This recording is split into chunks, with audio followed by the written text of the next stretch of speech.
Welcome to AmericanFreePress.net. I'm Roving Editor Mark Anderson here on the last official day of Bilderberg 2013 at the Grove Hotel near Watford, England.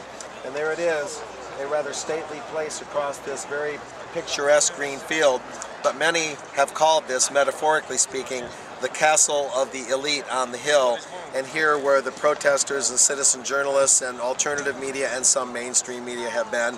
They call this the glorified sheep pen of those who the Bilderbergers see as the peasants of the world. But in fact, this area really has been the area where we've had more of an awakening than ever before. Over the course of this weekend, June 6 through 9, and we're going into the future now. Some of the delegates are departing, the Bilderbergers that is, and we hear the crowd jeering them. Over the course of this weekend, we've had about 3,000 people all told. And that is the largest groundswell of awareness in sheer quantity than ever before. And that's very encouraging. Even as recently as 2009 in Greece, there was perhaps only 30-40 people, plus my predecessor at AFP, Jim Tucker. And notably, having taken the reins from Jim Tucker, I'm continuing his legacy and doing my best to expand upon his groundbreaking work that led to this larger-than-ever awareness this year.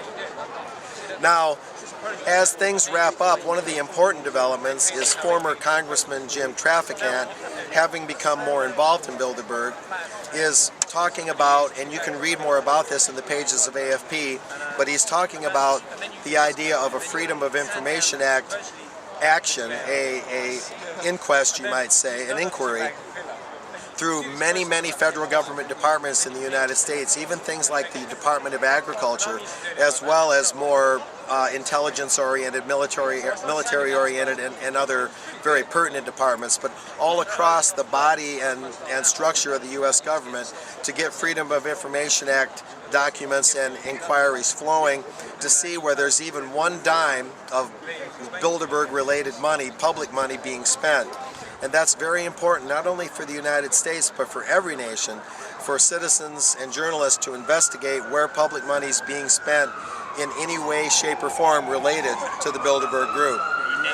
In so doing, it shows that because public money is attached, it shows that any public officers, elected or appointed, participating in Bilderberg must be held accountable, and there's that much more of a justification to hold them to account in the first place. So you can read more about that from Jim Traficant himself, that hard-nosed former congressman, a Democrat out of Ohio until 2002. Now, in terms of the sum and substance of Bilderberg, along with this groundswell and along with Mr. Traficant's initiative, what we're looking at is a European Union oriented topic having been discussed this year in 2013. Much more will be said about that in the pages of AFP and on this website.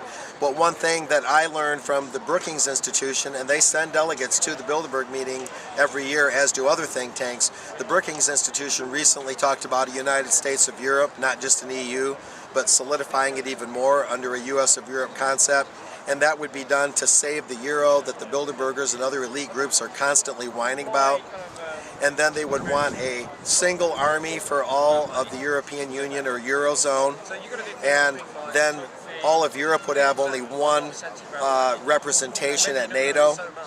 And then another broad initiative that appears to be on the horizon in tandem with Bilderberg at the very least is a United States-North America Free Trade Agreement.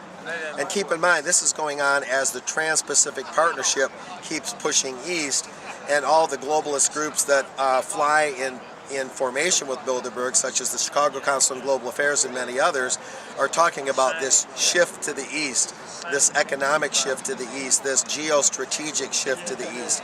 This is all part of the Bilderberg universe and their chessboard, you might say. And many other specific topics will be coming out, of course, in relation to what these guys might be talking about. You can read a recent story I wrote about a global corporate for-profit tax that may be deceptively created to get the citizenry talking about taxing the rich and those corporations, but in fact the tax would end up falling disproportionately on the middle and lower classes, which is a classic elite tactic. So this and many other topics are hot right now, but will remain very relevant well into the future as Bilderberg 2014 eventually comes around, this having been the 61st Bilderberg meeting. So I'll see you next time here at AmericanFreePress.net. I'm Mark Anderson.